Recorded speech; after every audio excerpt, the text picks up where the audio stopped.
Bismillahirrahmanirrahim.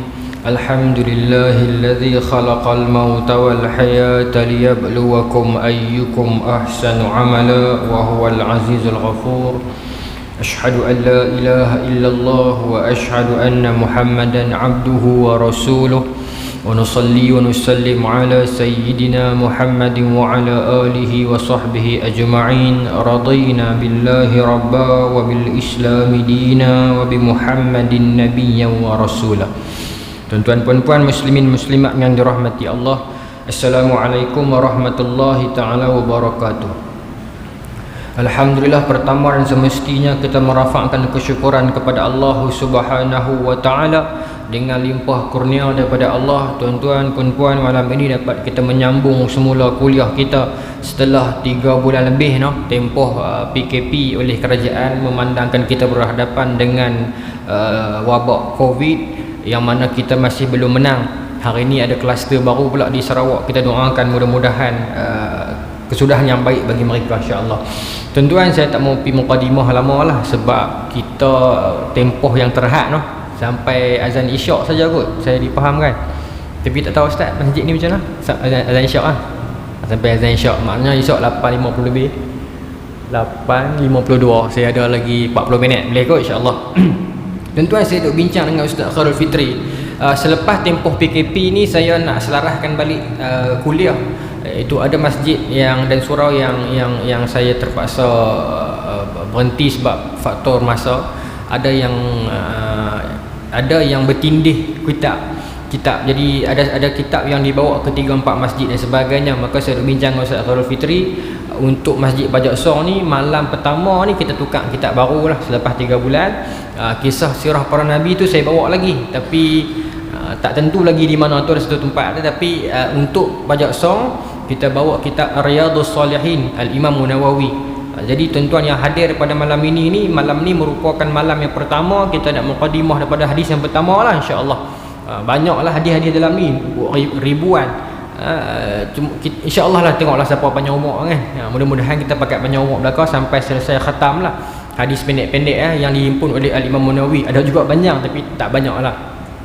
Kita cuba ambil daripada awal dan kita cuba dapat daripada awal. Jadi insyaAllah saya doakan siapa yang ada dalam majlis pada malam ini, mudah-mudahan kita panjang umur dapat teruskan sampai habis, insyaAllah. Sebab kita bukan satu malam satu hadis, mungkin kita boleh pilih 5-6 hadis, 7-8 hadis boleh pilih, insyaAllah, kalau hadis itu pendek-pendek. Mudah-mudahan kita dapat khatam kitab ni, insyaAllah. Itu niat saya. Dan kenapa saya memilih kitab ni, kerana manhaj Al-Imam Nawawi di dalam mengarang Riyadhus Salihin, dia menghimpunkan dalam Riyadhus Salihin hadis-hadis yang pertamanya kata Al-Imam Nawawi, dia pastikan yang betul-betul kuat lah dia masukkan. Sekali kita akan tengok. Kemudian Imam Nawawi mengarang banyak kitab. Imam Zahabi merekodkan Imam Nawawi ini mengarang sebanyak 660 buah kitab. 660 buah kitab. Yang banyak yang terkenal lah Riyadhus Salihin, antara yang terkenal kitab hadis 40, kemudian Majmu' Syarhul Muhazzab, banyaklah kitab-kitab azkar dan sebagainya. Syarah Sahih Muslim juga Al-Imam Nawawi tulis banyak. Tapi kita pilih Riyadhus Salihin kerana kitab ini menghimpunkan hadis-hadis yang bersifat akhlak, bersifat adab, bersifat cerita sejarah, bersifat kisah sahabat, bersifat juga ada juga fiqh di dalamnya, ada juga muamalat di dalamnya. Seronoklah. Di samping kita dapat dengar hadis Nabi sallallahu alaihi wasallam, kita juga dapat ambil ilmu apa yang terbit daripada hadis tersebut. Itu niat saya. Yang mudah-mudahan kita dapat malam ni, insya-Allah, dalam 2-3 hadis. Mudah-mudahan tuan-tuan tengok macam mana flow dia. Kalau cantik kita sambung pula lah bulan depan, insya-Allah. Jadi tuan-tuan, Al-Imam Nawawi adalah ulama hadis dalam mazhab Syafi'i, yang juga merupakan akidah beliau akidah Asy'ariyah, yang mana Imam Nawawi ini dia duduk dalam era kurun ke-7 Hijrah. Dia lahir tahun 621 Hijrah, 631 Hijrah, dan Imam Nawawi wafat 676 Hijrah. Tak lama tempoh usia Imam Nawawi, dan beliau belum sempat berkahwin. Digelarkan dengan Abu Zakaria, tapi Zakaria tu bukan anak dia. Digelaran sebab nama dia Yahya bin Saraf. Al-Imam Nawawi, dia sebuah legasi yang panjang. Kalau kita sebut tentang ilmu hadis, dia bermula daripada awal lagi lah. Kemudian cetusan antara yang awal itu pada era-era Imam Malik, era Imam Syafi'i, kemudian dalam era itu ada A'mash, ada Sufyan bin Uyainah, ada Ishaq bin Rahuyah, kemudian sambung kepada legasi selepas itu kurun ketiga hijrah, datanglah tokoh-tokoh ilmuwan-ilmuwan disebut sebagai Amirul Mukminin fil hadis, iaitu Imam Bukhari, Imam Muslim, Imam Tirmizi, Imam Nasa'i, Imam Abu Daud, Ibnu Majah, semua ni dia lahir dalam siapa mic ni jadi lagu tu. Okey no. Dalam era kurun 300 hijrah. Zaman ini zaman orang kata zaman pembukuan hadis. Hebat zaman itu. Kemudian disambung pula selepas itu dalam era kurun keempat hijrah, datanglah ulama-ulama semisal Ramah Hurmuzi yang menyusun ilmu hadis. Yang pertama sebelum zaman Imam Malik itu, zaman dia kutip hadis, kutip. Masa tu hadis tak dibukukan lagi. Daripada orang ke orang ni, dia pas-pas pakai tradisi lisan. Dia tak dibukukan secara rasmi. Sampailah datang Umar Abdul Aziz, dia buat daripada kerajaan lah untuk bagi satu grant untuk pi kutip balik tadwin, kumpul balik semua hadis-hadis. Antara yang antara yang menyempurnakan usaha ini adalah Al-Imam Ibn Shihab Az-Zuhri. Kemudian tuan-tuan, saya dah cerita tadi Al-Imam Syafi'i datang kemudian dan sebagainya. Lepas tu zaman kurun 300 hijrah, Imam Bukhari, Imam Muslim, semua tu.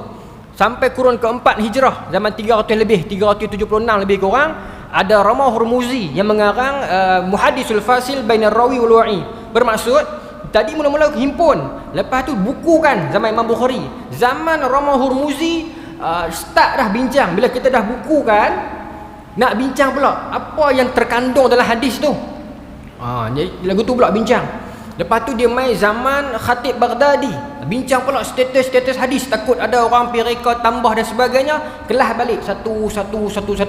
Kemudian dalam zaman itu juga ada Imam Baihaqi, terkenal Imam Baihaqi, imam besar hadis dalam mazhab Syafi'i. Itu zaman dalam 500 lebih kurang. Kemudian dia datang zaman kurun ke-6, dia slow sikit. Kemudian zaman kurun ke-7. Kurun ke-7 bermaksud tahun 600 lebih hijrah. Ketika itu era siapa? Era Mongol dengan Tatar serang negara Islam, serang kerajaan Islam zaman tu. Maka zaman itu orang kata apa, usaha nak memelihara riwayat hadis, kitab-kitab hadis ni sukar. Maka Allah Ta'ala takdirkan di dalamnya lahir tokoh-tokoh macam Al-Imam Zahabi.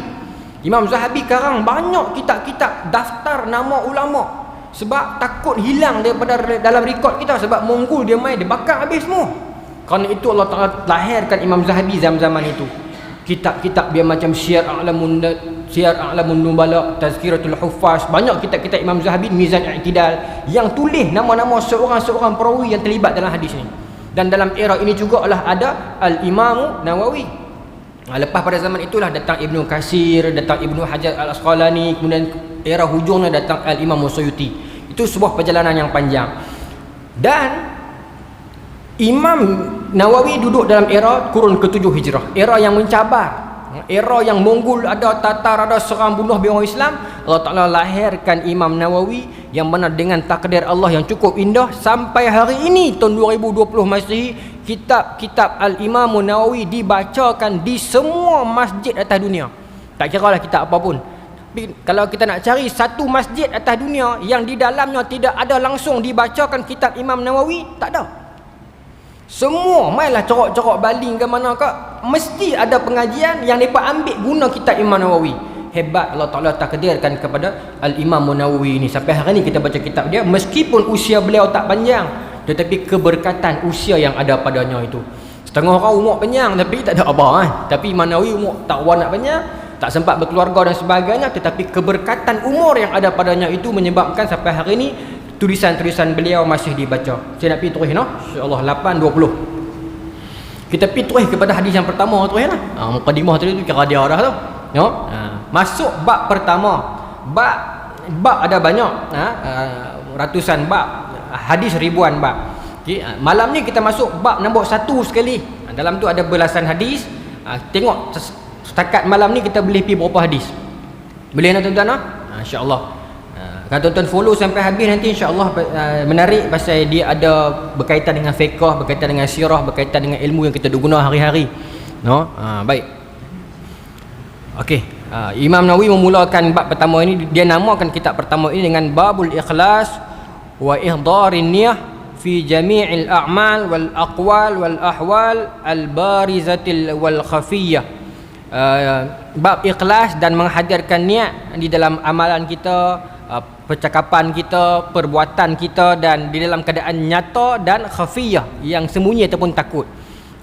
Imam Nawawi memilih hadis-hadis yang dia sort, yang dia rasa hadis ni berkaitan dengan ikhlas, berkaitan dengan niat. Dia nak bubuh dalam bab nombor 1 sebab kita yang nak mula mengaji pun kita ingat kena setkan niat kita dulu.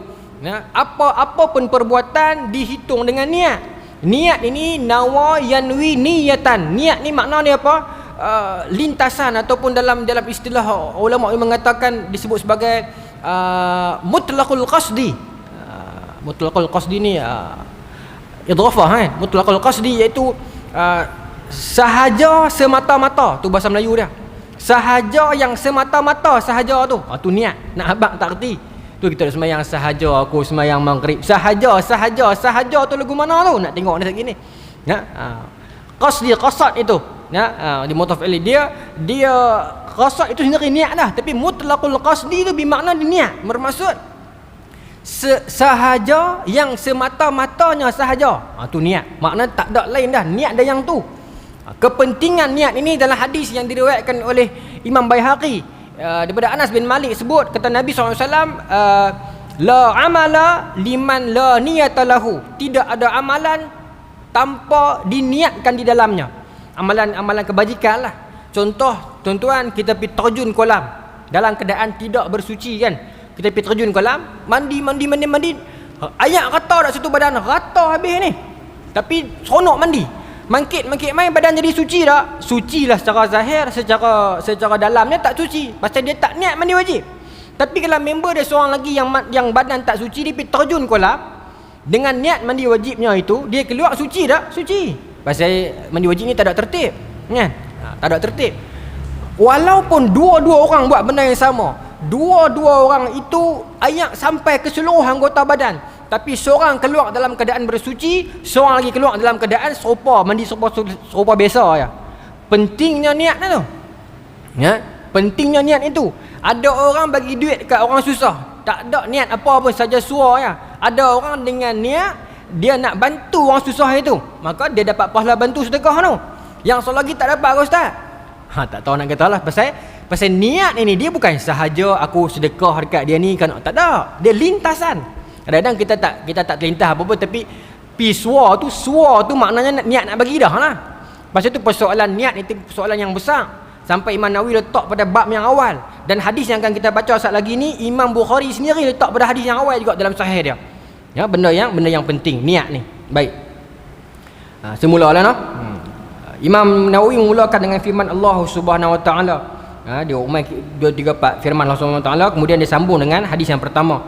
Wa an Amiril Mukminin Abi Hafs Umar bin Khattab bin Nufail bin Abdul Uzza bin Riyah bin Abdullah bin Qurt bin Razakh bin Adi bin Ka'ab bin Lu'ay bin Ghalib bin Quraisy bin Adawi radhiyallahu anhu qala. Daripada Sayyidina Umar, sami'tu Rasulullah sallallahu alaihi wasallam yaqul, kata Sayyidina Umar, aku telah mendengar Nabi SAW bersabda, innamal a'malu binniyat, sesungguhnya amalan itu dihitung dengan niat. Ini glamour hadis ni, tetapi dengan hadis ini dia menerbitkan banyak hukum dan kaedah yang sangat besar. Wa an Amirul Mukminin, itu gelaran bagi Sayyidina Umar masa jadi khalifah kan. Abi Hafs ni bapa Hafs ni bukan nama anak dia Hafs. Hafs ni wahwa asadun, dalam dalil Falihin sebut singa, bapa singa, gelaran dia ni.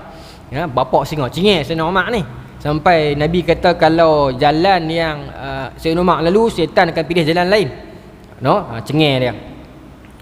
Dia wa ashadduhum fi amrillah, kata Nabi. Sayyidina Umar ni dia orang yang paling syadid, tegas dalam urusan agama Allah. Dia kata, aku pernah mendengar Nabi SAW berkata, amalan itu dihitung dengan niat. Wa innama likulli imri'in ma nawa, faman kanat hijratuhu ila Allah wa rasulih fahijratuhu ila Allah wa rasulih. Siapa yang berhijrah kerana Allah dan Rasulnya, maka hijrahnya itu kerana Allah dan Rasul. wa man kanat hijratuhu lidunya yusibuha aw imra'atin yankihuha fa hijratuhu ila ma hajara ilaih. Sesiapa yang hijrah kerana Allah dan Rasul, maka hijrahnya adalah kerana Allah dan Rasul. Barang siapa yang hijrah kerana dunia, perhiasannya, ataupun imra'atin yankihuha, ataupun dalam riwayat yang lain sebut yatazawwajuha, yang perempuan yang akan dinikahinya, maka ni hijrahnya itu kerana perempuan dan dunia yang dia nak tu, yang dia nak nikah tu. Baik. Rawahul Imam al-Muhaddisin Abu Abdullah Muhammad bin Ismail. Siapa ni? Imam Bukhari dan Imam Muslim fi kitabihima alladzaina huma asahhul kitab. Yang kedua-dua imam ini mensahihkan hadis ni. Baik. Hadis ni cerita pasal niat, yang mana kata Sayyidina Umar, aku pernah mendengar Nabi kata amalan itu dihitung dengan niat. Yang mana siapa yang hijrah kerana Allah dan Rasul, maka dia dapat Allah dan Rasul. Siapa yang hijrah kerana dunia dan perempuan yang dia nak menikah, dia akan dapat. Dia dapat. Dia dapat tu pasal dia nak yang tu. Hadis ni tuan-tuan, kalau dalam status dalam ilmu hadis ni dia status dia gharib. Tapi gharib ni bermaksud tak ramai orang riwayat. Tapi yang hadis yang kita baca ni dia gharib mutlak. Maknanya dalam ramai-ramai sahabat Sayyidina Umar seorangnya riwayat. Tapi gharib, walaupun Sayyidina Umar seorang riwayat, tak semestinya dia lemah. Itu penting. Kadang-kadang kita dengar orang ceramah dia kata hadis ni gharib, tak kuat. Dah, gharib tak semestinya tak kuat. Gharib ini dia berkaitan dengan berapa banyak orang riwayat itu gharib. Dia ada paling banyak riwayat disebut mutawatir. Kemudian kurang daripada mutawatir disebut sebagai ahad. Ahad ni dipecah 3 lagi. Dia ada masyhur, dia ada aziz, dia ada gharib. Itu kategori ramai ataupun tidak orang para sahabat yang riwayat. Bukan berkaitan dengan kuat ke tak kuat. Walaupun kadang-kadang dia memberi kesan juga, tetapi tak semestinya. Ada gharib yang sahih. Contoh yang ni. Kalau ramai kat kita kata hadis ni gharib, tak boleh pakai. Tak semestinya. Ada gharib yang sahih pun. Ini contohnya. Walaupun Sayyidina Umar seorang riwayat, dia panggil gharib mutlak, tetapi kekuatan dia, para ulama perawi yang datang menyambung hadis itu kesemuanya siqah, maka dia jadi sahih walaupun riwayat dia mai daripada seorang sahabat dia. Kisah ni pasal apa ni? Kisah tentang seorang sahabat yang dia berhijrah pergi Madinah dengan Nabi, tetapi dia hijrah tu kerana seorang perempuan yang nama perempuan tu Ummu Qais. Serta perempuan tu namanya Ummu Qais. Kalau kita tengok dalam syarah, dia tak ceritalah lelaki ni nama apa. Tetapi kalau kita tengok dalam kitab Imam Suyuti, dia kata lelaki ini, dia ambil riwayat daripada Ibnu Mas'ud, kata lelaki ini dia memang berkenan dah kat perempuan Ummu Qais ni. Ummu Qais ni Islam lah, dia Islam. Lepas tu tuan-tuan, Ummu Qais ni Islam dan hijrah ikut Nabi. Maka lelaki ni pada asalnya dia tak mau hijrah, lagi takut. Tapi oleh kerana Ummu Qais ni kata kalau hang nak menikah dengan aku, hang kena hijrah. Berdosa tak? Tak berdosa lah. Cuma dia pi tu kerana dia nak nikah dengan perempuan tu. Maka Nabi kata dapat. Bukan kata Allah Ta'ala larang, kata berdosa apa, dah. Dapat. Siapa nak dunia dapat dunia, dapat. Tapi kat akhirat tak tentu. Siapa nak akhirat dapat, dunia dapat. Maka kata Ibnu Mas'ud, yang diriwayatkan, yang diceritakan kisah ini oleh Al-Imam Suyuti, riwayat daripada Ibnu Mas'ud dan juga Imam Tabarani dalam Mu'jam, dia kata lelaki ni kami gelar dia Muhajir Ummu Qais. Muhajir Ummu Qais gelaran dia. Tukang pindah ataupun orang yang hijrah kerana Ummu Qais. Dia pindah-pindah kerana Ummu Qais ni. Satu orang wanita yang segak lah, yang ikut Nabi berhijrah, dan dia pun hijrah bukan kerana Nabi dan bukan kerana Allah dan Rasul, tapi kerana nak menikah dengan perempuan ni. Dapat tak? Dapat. Tapi dapat yang tu lah. Sebab tu siapa usaha dunia dapat dunia, dapat. Tetapi akhirat belum tentu. Daripada hadis ni tuan-tuan, terbit kaedah-kaedah fiqh. Terbit kaedah-kaedah fiqh yang kita duk guna hari-hari pun. Kaedah usul fiqh dipanggil sebagai al-umur bimaqasidiha. Setiap perbuatan, setiap benda yang kita buat itu dihitung dengan niatnya.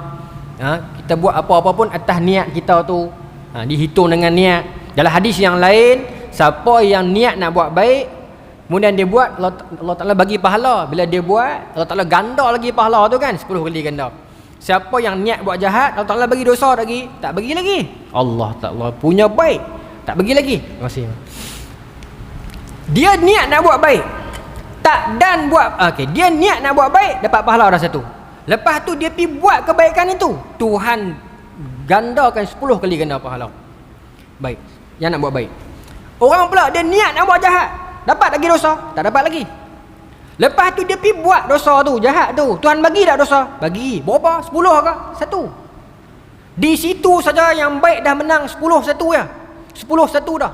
Maknanya kalau mati esok timbang-timbang dosa berat daripada pahala, kacau kita tuan-tuan. Tuhan punya tolong punya banyak tu. 10-1, bukan 2-1 menang tipis. Bukan majoriti mudah Dewan Rakyat lebih 2 kerusi. Lebih 10 kerusi. Untuk satu. Itu satu untuk satu-satu perbuatan tu. Baik. Dan orang yang baik tadi tu, kalau dia niat dapat satu dah, dia tak dan buat, Tuhan bagi juga pahala kat dia. Orang yang niat jahat, niat jahat tadi dia dapat satu dosa kan. Okey. Lepas tu dia tak buat. Niat dah. Niat tak dapat dosa lagi kan. Dia tak buat dosa tu. Maka Tuhan pergi bagi pahala pula. Ya. Niat dah nak buat dosa, tak dapat dosa lagi. Lepas tu tak jadi buat. Instead of dapat dosa setengah ke apa-apa ataupun tak dapat langsung, Tuhan bagi pula pahala pasal dia batalkan niat dia nak buat dosa tu. Sampai tara-tara tu Tuhan Allah Ta'ala bagi kat kita, punya nak bagi kita ni masuk syurga. Ya, sayang ni orang kata apa? Orang tahu kata sayang tak tahu nak abang. Tapi kita lah tak tahu nak balas lagu mana. Ya, baik. Amalan itu dihitung dengan niat. Al-umur bimaqasidiha. Maka yang duk berlaku dalam dunia hari ni, terbit beberapa kaedah yang orang duk lafaz niat dalam semayang, orang duk akad nikah, majlis dan sebagainya itu, dia berinteraksi dengan beberapa kaedah inilah. Di dalam al-umur bimaqasidiha, kalau kita semak dalam kitab-kitab al-usul fiqh, dia terbit lagi beberapa kaedah. Tapi saya tak tahu semua tuan-tuan, kita bukan tahu semua. Tapi setakat duk ingat tu dia ada beberapa kaedah. Kalau ustaz-ustaz yang pakar usul fiqh dia pandai lagi lah. Satu disebut sebagai al-maqasid ataupun al-maqasid al-lafz. Tujuan lafaz itu dihitung. Tujuan lafaz itu dihitung bukan pada lafaz tetapi pada maksud dia. Saya ulang sekali maksud ataupun maqasidul lafzi disebut macam tu. Maqasidul lafzi, maksud lafaz itu dinilai. Yang diambil kira itu maksud, qasad, niat ucapan itu, bukan ucapan itu. Yang dinilai itu adalah niat ucapan, bukan ayat ucapan itu. Daripada kaedah inilah orang bincang. Katalah Tok Kadi kata, aku nikahkan dikau Osman bin Jailani contoh kan, dengan Mastura binti Hashim, dengan mas kahwin sekian. Kita jawab penuh, tak boleh. Kita kata gagap kau, kita ketak sampai tak boleh ni, ulang 3-4 kali ni. Katalah dia jawab, aku terima. Sah tak sah kat nikah tu? Tuan, sah tak? Dia tak boleh jawab dah sampai akad nikah 10 bagi tamat 2 petang tak boleh cakap lagi. Pasal tak boleh sebut. Tapi dia faham tak maksud dia tu, maksud dia ni aku nak nikah dengan kawan ni lah. Tapi dia tak boleh ucap dah. Dia kata aku terima. Dinilai dalam kaedah usul fiqh, yang dinilai itu adalah maqasidul lafzi, maksud lafaz dia tu, bukan kandungan akad dia itu. Tetapi kaedah fiqh ini juga ditambah oleh beberapa ulama yang lain. Dia kata illa indal qadi, melainkan di depan qadi tak kira. Depan qadi tak kira, depan hakim. Bukan qadi Tok Kadi kita ni, depan qadi hakim. Bermaksud katalah hakim tanya, hang bunuh ke kawan tu? Tak bunuh, dia kata. Tapi dia kata ustaz ajak malam tu yang kira bukan lafaz, yang kira hati. Dalam hati dia memang aku bunuh tapi tak mau mengaku lah. Tak kira. Tak kira. Ustaz, boleh bagi contoh lain? Contoh lagi yang lain. Tuan-tuan tengok dalam kitab usul fiqh banyak contoh dia bagi. Kita panggil bini kita mama. Zaman law ni. Tuan-tuan lah, mak hang. Pak hang kan. Salah tak salah tu? Kalau ikut tu, kalau kita panggil atas niat, dengan niat dia tu mak kita, ataupun dalam istilah Arab dulu ni dia panggil apa untuk menyamakan belakang tubuh dan sebagainya kan. Kalau ikut tu tak boleh lah. Tetapi dia panggil tu atas adat kata, bukan panggil mak, panggil bini lah. Tapi pasal anak-anak panggil mak, aku panggil lah mak hang. Jadi berdosa tak? Tak berdosa. Setengah orang dia kerah, dia kata tak boleh panggil dengan mama, tak boleh panggil dengan bapa, nanti dia jadi nasab. Tak jadi. Usul fiqh punya kaedah, dia dinilai dengan maqasidul lafzi, maksud lafaz tu. Kalau tidak tuan-tuan, orang Melayu kita semua pakai tak boleh belaka, semua bagi pak hang belaka. Okey, boleh. Pasal bukan niat atas katanya tu dia nak kata dia ni mak aku, bukan. Ya. Maksud kata-katanya tu bukan atas pada lafaznya itu, tetapi atas pada hati dia tu, kita bukan yang tu. Tu panggil niat. Walaupun kita kata sahaja aku panggil dia mak, tapi bukan bermaksud dia ni mak aku, dia tak kata, "Hei mang," bukan dia panggil mak dia, bini dia. Faham dah? Bukan dia maksud kata nasab ke, bukan dia maksud nak menyamakan belakang mak dia, bukan. Dia nak kata faham dah, orang pakat faham dah. Ataupun tuan-tuan pergi berubat di mana-mana, pergi berubat satu doktor ni balik-balik baik. Tuan-tuan pun bagi tahu kat kawan, aku pergi berubat kat doktor tu, baik kat tangan dia. Kawan dengar-dengar, kawan jenis mengaji agama kuat. Hang habis sebut lagu ni, hang mengucap balik ni kata ni. Syirik hang habis kata lagu ni. Mana boleh kata lagu ni yang menyembuhkan Allah? Apa hang habis kata lagu ni? Dah nanti sat dulu. Kawan tu bukan maksud syirik. Maksud hati dia bukan nak kata doktor ni lah bagi sembuh, dak. Maksud hati dia nak kata sembuh lagu tu lah, berubat dia sembuh. Padahal maksud bukan nak kata Allah Ta'ala tak ada kuasa menyembuh, bukan nak kata syirik, bukan nak kata doktor tu penyembuh mutlak, bukan. Niat lafaz kata tu, lafaz dia kata doktor ni lah sembuh. Walaupun kata lagu tu, tapi hati bukan nak kata doktor ni Tuhan, bukan nak niat kata syirik. Habis tu ucapan tu salah tak salah? Tak salah lah. Ya? Kalau dengan niat dia, bukan aku nak kata doktor ni pesembuh, bukan Allah Ta'ala bagi sembuh, bukan. Niat ni lafaz umum dia kata. Nah, orang dengar pun faham dah. Bukan maksud hati ni, bukan dia nak kata doktor tu Tuhan dan sebagainya. Lagu orang nak kata lah, aku berubat merata dah, pi 4-5 untuk bomoh dah, pi 5-6 orang ustaz dah, mai kat dia ni jadi. Bukan nak masuk kata syirik, nak masuk kata sembuh dekat dia tu. Bukan nak masuk kata dia bagi sembuh, tidak. Bermaksud kata niat saya bukan nak kata penyembuhan tu mai daripada dia, mai daripada Allah, tapi nak cerita kata sembuhlah berubat kat dia. Bila kita faham kaedah usul yang macam ni, baru kita tak jadi cepat gelabah, baru kita tak jadi cepat nak tala kat orang. Baru dia pertama baru tak ada nak tunding orang, ya. Baik. Kemudian kaedah yang kedua yang terbit daripada al-umur bimaqasidiyah ini disebut sebagai Muhammad kalimatul yamin, ataupun satu perkataan yang lain, kalimat sumpah. Kalimat sumpah mengumumkan takhsisul am wala tu'amul khas, iaitu kalau orang itu bersumpah, yang dikira bukan lafaz sumpah dia itu, tetapi maksud qasad dia itu. Contoh saya bagi macam ni. Bila bagi perkataan ni kita tak nampak, saya bagi contoh. Tuan-tuan pergi market, tuan-tuan masuk market, katalah market Juru contoh. Tengok kedai ni Cina jual, kedai ni Cina jual, kedai ni Cina jual. Tuan-tuan kata sumpah kita mau beli semua ikan. Tuan-tuan kata lagu tu. Adakah bermaksud semua ikan atas dunia ni tuan-tuan tak mau beli? Tak. Walaupun tuan-tuan tak kata dalam lafaz sumpah tu, tetapi faham dah di hati tu, aku tak mau beli ikan di sini ni, pasal aku BMF. Nak beli hak Islam saja. Orang yang member sebelah dengar, dia tak mau beli ikan lah. Esok keluar dengan member yang sama pergi market lain, tiba-tiba kita beli ikan. Member kata, hang dah sumpah dah kemarin tak mau beli ikan, hang beli ikan hari ni, hang kena bayar kafarah sumpah. Ada, bukan cara lagu tu. Tetapi yang dihitung tu adalah apa? Yang kaedah dia adalah apa? Kaedah dia takhsisul am wala tu'amul khas, yang mengkhususkan lafaz sumpah yang am. Kaedah ni memang berat, tetapi contoh dia tu kita dah buat hari-hari. Contoh dia itu kita dah buat hari-hari. Banyaklah benda-benda lain yang bermaksud yang dikatakan amalan dihitung atas niat.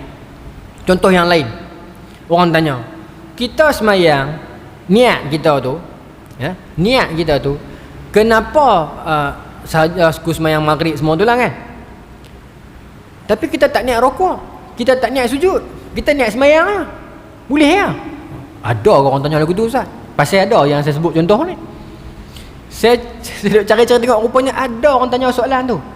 Dia kata, kita niat semayang masa nak takbir tu, lepas tu kita rokok, sujud semua tu kita tak niat dah. Nak kena niat pula ke? Dia main kaedah. Lepas tu lama buat kaedah. Wala yaltazimul niyatan ukhra, tak perlu nak niat fi kulli juz'i syai'. Tak perlu niat pada setiap juzuk-juzuk perbuatan solat itu. Kerana apa? Solat itu dah dibalut dah dengan maksud. Solat itu di segi istilah perbuatan yang dimulakan dengan takbiratul ihram sampai salam. Sahaja aku solat tu masuk semua dah. Tak payahlah sahaja aku rokok, sahaja aku iktidal, sahaja aku apa-apa. Tak payah dah. Ya. Kalau dalam bab ni dia kata apa? Muqaranul urfah. Faham uruf dah. Bila kata aku niat solat ni, selesai lah. Tak payah nak niat setiap kali dah. No? Tak payah nak niat setiap kali dah. Niat satu amal, satu perkara yang cukup besar dalam agama. Niat boleh membezakan seseorang itu masuk ke neraka atau ke syurga. Ada orang sedekah duit 100 kepada satu orang miskin. Ada dua orang. Tapi tiba-tiba seorang masuk syurga, seorang masuk neraka. Sebab kawan ni niat nak tolong dia, kawan ni niat nak riak. Hanya kerana niat, walaupun jumlah yang sama. Ada sahabat yang ikut pergi peperangan, yang mati masuk syurga, ada yang mati tak masuk. Sebut dalam hadis kan. Pasal apa? Pasal niat dia masuk perang bukan kerana nak bantu Islam, tetapi kerana nak nama. Maka akhirnya tak masuk. Dia dapat tak nama tu? Dia dapat. Tetapi panggu dia di akhirat tak ada dah lah. Oh tuan-tuan, jangan main-main dengan ni. No? Baik. Boleh pergi hadis kedua tu lah. Tu ada lagi 1000 lebih hadis, 5000 lebih ni hadis berapa? Saya catat ni tadi ni. Dalam Riyadhus Shalihin hadis tu ada 1897. Malam ni dapat satu dah. Tu dah 1896 ni. No? Baik. Ada satu hadis yang lain, dia bukan dalam ni. Dalam Sunan Nasa'i, Imam Nasa'i riwayat. Ada daripada Abu Zar Al-Ghifari, kata Nabi SAW, man ata firashahu, siapa yang mendatangi katil tempat tidur dia, tilam dia, dan dia berniat wahwa yanwi, dan dia berniat wahwa yanwi ayyaquma, dan dia berniat untuk bangun bis solat, untuk bangun solat bilail, pada waktu malam. Siapa yang dia pi tempat tidur dia nak tidur, dia niat dia tidak sehari pukul 3 aku nak bangkit tahajud, ya, faghlabathu ainuhu, tetapi dia lena hatta yusbih, sampai subuh. Allah Ta'ala tak izin mata dia buka, dia terlena, tak jaga, tapi niat nak bangkit dah tu tahajud ni, tak jaga. Kutiba lahu ma nawa, kata Nabi, akan tetap ditulis baginya apa yang dia niatkan itu. Itu untuk sunat lah, no? Mana Tuhan bagi juga. Ini dalam Sunan Nasa'i, hadis daripada Abu Zar Al-Ghifari daripada Nabi SAW. Maka dapat, no? Dia nak buat juga dah, tapi tak ada daya, terlena tak jaga terus. Bukan dia jaga-jaga tengok jam, aku niat pergi 3, pukul 4 subuh tak masuk pergi, dan lalap tak jadi lah. Ni kalau lelap hatta yusbih, sampai subuh tu dia tak jaga. Jaga tu azan subuh rasa selesai lah. Aduh, ya awak lah tak jaga langsung ni. Dapat, kata Nabi. Kutiba lahu ma nawa, akan ditulis untuknya apa yang dia niatkan. Dengan syarat kunci jam lah. Bukan kata-kata ustaz kata lagu tu malam ni aku nak niat main tahajud, lena. Tiap-tiap malam dapat pahala tahajud, tak jadi. Mana niat dan usaha nak buat tu, kunci jam dan sebagainya. Tak jaga juga, Tuhan nak bagi free. Kutiba lahu ma nawa, kata Nabi, ditulis untuknya apa yang dia niatkan. No, tu kelebihan berniat lah tu. Sentiasalah kita berniat nak buat baik. Katalah apa-apa jadi kat kita, tak dan ke aku mana ke meninggal dunia ke apa ke, kita mati dalam keadaan niat kita tu nak buat baik. Nanti ada banyak lagi hadis, cerita-cerita yang menarik tentang niat ni. Sambung tuan-tuan, boleh nah? Ada lagi 7 minit. Wa an ummil mu'minin ummil Abdillah Aisyah radhiyallahu anha qalat qala Rasulullah sallallahu alaihi wasallam yaghzu jayshun al-Ka'bah fa iza kanu bi bayda'i minal ard yukhsafu bi awwalihim wa akhirihim. Qalat qultu ya Rasulullah kaifa yukhsafu bil awwalihim wa akhirihim wa fihim aswaquhum wa man laysa minhum. Qala yukhsafu bi awwalihim wa akhirihim summa yub'asuna ala niyatihim.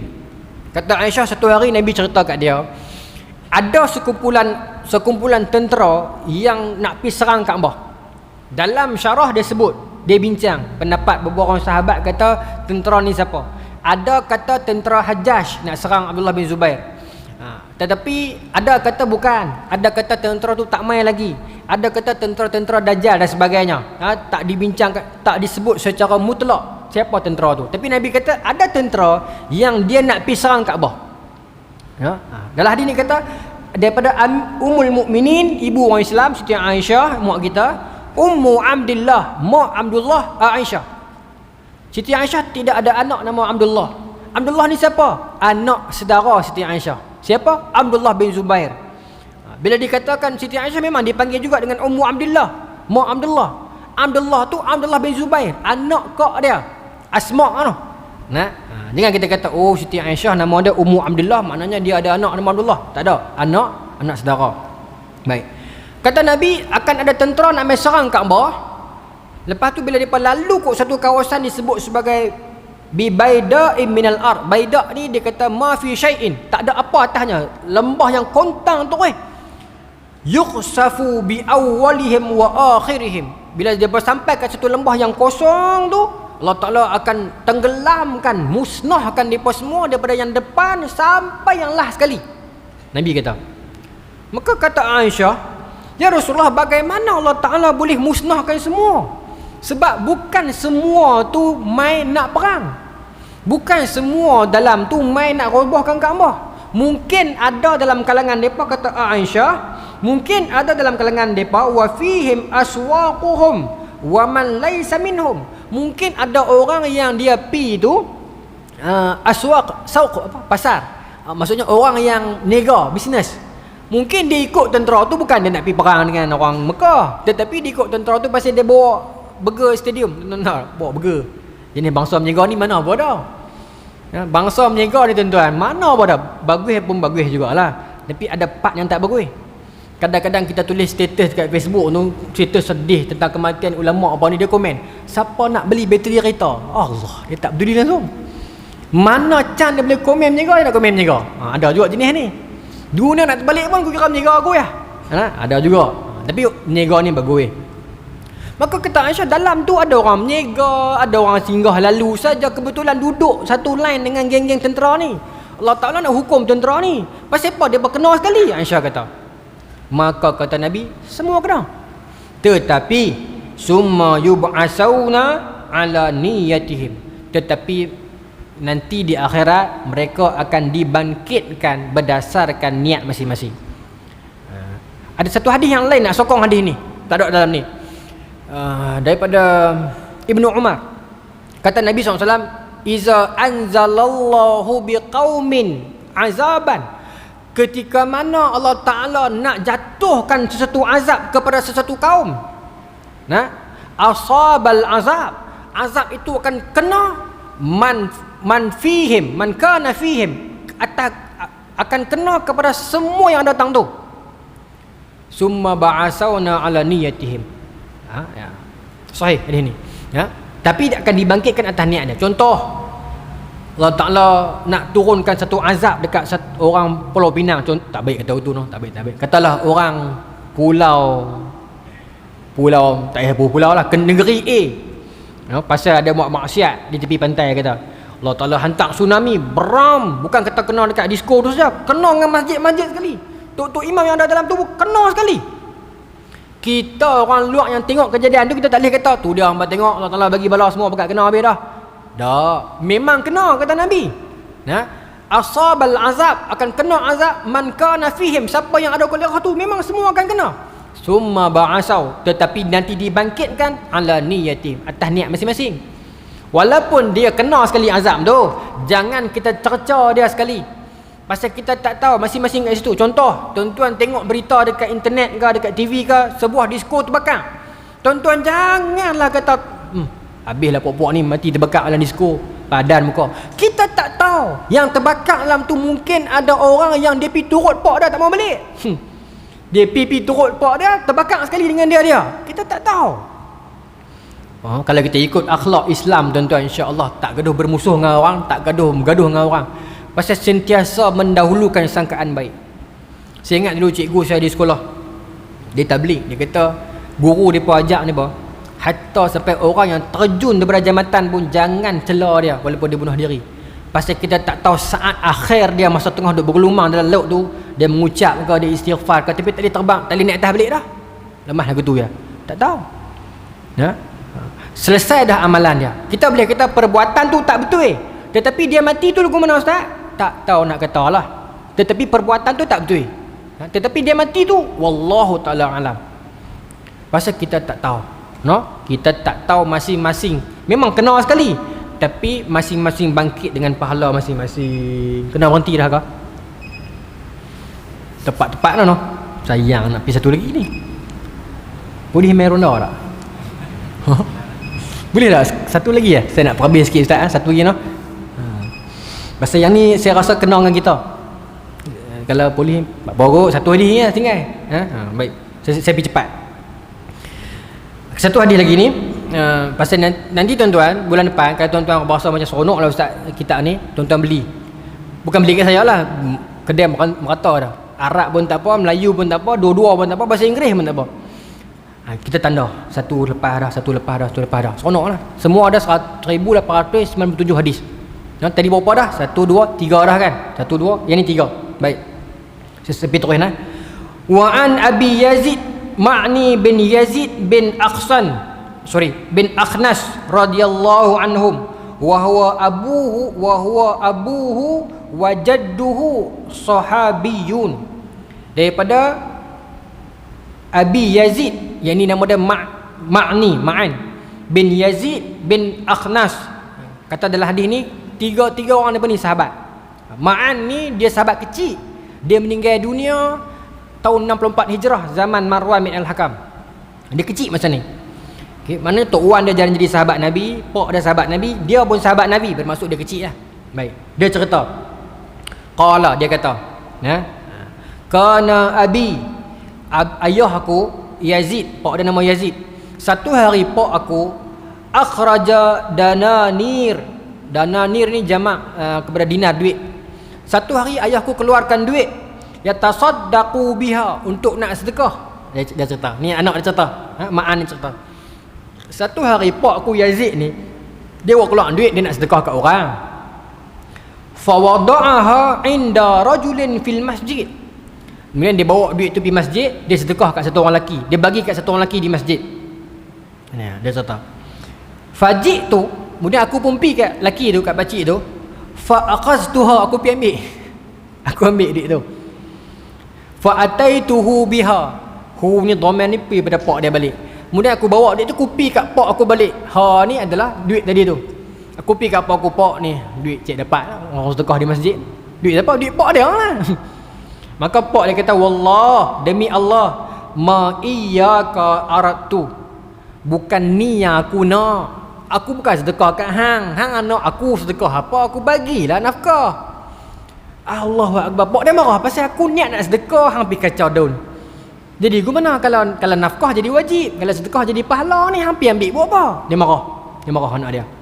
Yang kawan tu pun pergi ambil. Maka dengar pak dia marah dia pun pergi mengadu kat Nabi. Tuan-tuan tengok dalam sirah, dalam hadis, manja budak-budak dengan Nabi, mengadu kat Nabi terus. Kita mengadu kat abah di Facebook lah kan, jumpa tak boleh. Tapi budak-budak di Madinah ni ada problem dengan pak dia, pergi mengadu kat Nabi. Oh, bukan main. Bukan main level-level jumpa dengan pakcik-pakcik masjid dah, abang kat Nabi, dan Nabi layan. Nabi layan, dia seronok. Ya? Maka dia kata, fa khasamtuhu ila Rasulillah. Aku pun bawa berita ni, bawa cerita ni, pak aku marah aku ni, bawa pergi kat Nabi. Dan pak aku pergi sekali. Pergi bentang depan Nabi, cerita daripada orang ni. Maka Yazid ni cerita, ya Rasulullah, saya niat nak sedekah, saya pitak bagi kat seorang di masjid, anak saya pergi ambil. Lagu mana kira ni? Pasal anak saya ni tak jadi sedekah, jadi nafkah. Tapi saya niat nak sedekah dah. Lagu mana ni? Dia tanya Nabi. Maka tuan-tuan, dalam hadis ni sambung, faqala Nabi berkata, laka ma nawaita ya Yazid, kepada hang lah apa yang hang niatkan wahai Yazid. Maknanya hang niat apa tadi dulu? Sedekah. Nak pahala sedekah? Dapat, kata Nabi. Walaka ma akhasta ya Ma', dan kepada engkau lah apa yang kau ambil tadi tu. Dapat tak? Dapat. Maknanya haram tak? Tak haram. Tak haram lagu mana ustaz dia pergi curi duit kawan tu. Pak dia pergi buh dah di masjid, kat orang tu dia pergi ambil. Kalau kita baca matan saja kita tak faham. Kita kena tengok syarah. Dalam syarah kata rajulin dalam hadis ni bukan lelaki yang dapat sedekah tu. Tetapi rajulin dalam hadis ni dikatakan bi azana lahu ayatasaddaqa ila muhtajin ilaiha. Ala muhtajin ilaiha. Bermaksud lelaki yang diamanahkan untuk bedak duit tu. Bermaksud siapa rajulin ni? AJK masjid lah.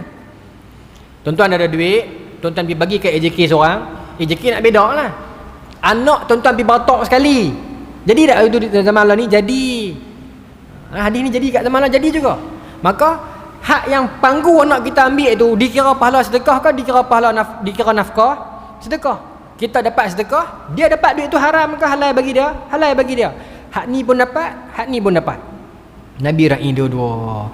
Daripada hadis ni tuan-tuan, orang bincang, kalau pak kita main ekor, duit ekor tu dia beli susu anak dia, adakah susu tu haram? Tuan, kah?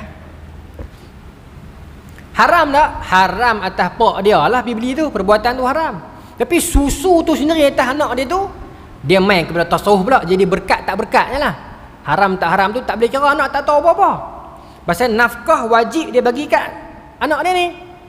Terlepas panggu anak dia dapat dia dapat tu dapat panggu apa? Panggu nafkah. Tapi yang pak dia punya bahagian tu dosa tak? Dosa. Dosa tak? Berdosa. Tuan-tuan beratok dekat Tesco contoh. Depan tuan-tuan Cina dia beli arak. Dia banyak pakai duit 10. Murah. Beli arak murah RM10. Tuan-tuan beratok belakang dia. Tuan-tuan beli susu kurma. Banyak duit 50. Tuan-tuan beli 4 botol lebih RM10. Tuan-tuan tengok cam dah duit kawan tu. Cina tu bagi RM10. Duit merah tu tuan cam. Siap boleh hafal nombor siri lagi. Punya syadid tu. Tiba-tiba budak cashier tu pergi bagi balik. Pergi bagi kat tuan-tuan lebih RM10 tu. Duit arak tadi tu. Pendapatan arak tak tu? Pendapatan arak lah. Pergi bagi kat tuan-tuan. Tuan-tuan, adik, tukar duit lain lah. Kenapa? Duit tadi ni duit arak kan? Tak kira lah. Dia bukan kira duit arak tu. Tu kira duit baki tuan-tuan. Kalau lagu tu rugi tuan-tuan main kat saya lah. Tak boleh ustaz kata duit pada pendapatan arak. Tu bukan pendapatan arak. Pendapatan arak bagi Tesco. Tak boleh sebut Tesco. Tesco jual tak? Tak jual kot? Jual? Jual boleh sebut lah. Pendapatan arak bagi Tesco tu adalah RM10. Nilai RM10. Bukan duit RM10 tu. Bermaksud pakai duit dia pula tu tak apa lah. Ya? Dulu zaman saya buih-buih, kawan ramai lah tuan-tuan. Nak jenis kaki tikam pun ramai. Kita berkawan semua orang. Seorang member ni tengok buat video ni. Tak tengok kot. Tak sebut nama tak apa. Seorang member ni kaki tikam tengok lah. Dompet dia tu dia nak belanja kami makan. Kami takut lah teman muda-muda kata, tak mau hang tikam kaki semua tuan. Pantang dengan insiden kaki. Dia tak turut takut lah. Dia buka dompet dia tunjuk depan kami. Hang tengok dompet kerak dua kan, dompet kan ada dua belah. Hak belah ni hak halal aku kerja, belah ni hak haram. Aku belanja apa hak halal memang dia kata. Hak haram aku tak kacau. Hak haram aku beli baju, aku beli kasut bola tu ya. Dia kata tu kat kami. Oh kita pun tak faham ambil hak halal. Ya. No? Kira lagu tu tak kira lagu tu lah. Haram beda dia. Dia belanja kita tak tahu duit apa dia guna. Tok Saruk tanya siasat kalau dah tahu jangan makan lah. Tu tak bagi siasat. Ya? Kita pergi siasat sampai ke sudah dapat tu kita duk wah-wah. Jangan. Ya? Baca jangan sampai tara-tara tu. Ya? Nak boleh tuan-tuan dekat tu. No? Kita berhenti pada hadis yang nombor 3 ni. 1 2 3 insya-Allah. Lepas tu bulan depan kita akan main hadis dalam bab niat lagi ni. Dia akan cerita pasal kisah 3 orang lelaki Bani Israel. Tuan-tuan tahu cerita ni? Tuan-tuan tahu saya yakin. Cuma kita nak cerita bulan depan ni berdasarkan hadis tu matan dia. 3 orang lelaki yang dia pergi masuk hutan kutip kayu tu. Lepas tu hujan lebat, depa menyorok masuk gua, runtuh gua tu, depa tak boleh keluar. Ingat tak cerita tu? Kita akan main hadis tu bulan depan insya-Allah. No, mudah-mudahan kita dapat amal dan sampaikan. Setakatlah boleh ikut kita sambung kitab ni Kau nak balik pada kitab para nabi. Kitab para nabi saya bawa di masjid lain. Tuan-tuan nanti saya bagi jadual dia macam mana. Tapi untuk kuliah saya Riyadhus Shalihin pajak song saja. Maksudnya saya akan sebut dekat masjid lain pun. Surau lain pun saya kata kalau nak Riyadhus Shalihin dengan saya main pajak song. Saya kata begitulah. Maksudnya kita bekerjasama lah. Boleh pergi mana pergi sana pergi sini. No, wallahu taala ala. Mudah-mudahan kita dapat amal dan sampaikan. Tuan-tuan nak beli cari di Hasani semua banyak. Beli bahasa Melayu boleh, bahasa Arab boleh, bahasa Inggeris boleh, tak ada masalah. Saya sebenarnya kami pakai kitab orang putih. Saya di nak orang putih, kita baca orang putih, tak ada masalah. Wallahu taala ala. Bismillahirrahmanirrahim. Allahumma razuqna fahman nabiyyin wa hifdhal mursalin wa ilhama malaikatil muqarrabin wahdina fi dayatil arifin bi rahmatika ya arhamar rahimin. Allahumma ij'al jam'ana hadza jam'an marhuma wa tafarraqna min ba'dihi tafarraqan ma'suma wa la taj'al lana fila wa la ma'ana wa la matba'una syaqiyan la matuda wa la mahruma. Rabbana atina fid dunya hasanah wa fil akhirati hasanah wa qina adzabannar. Sallallahu ala sayyidina Muhammadin wa ala alihi wa sahbihi ajma'in walhamdulillahi rabbil alamin. Assalamualaikum warahmatullahi taala wabarakatuh.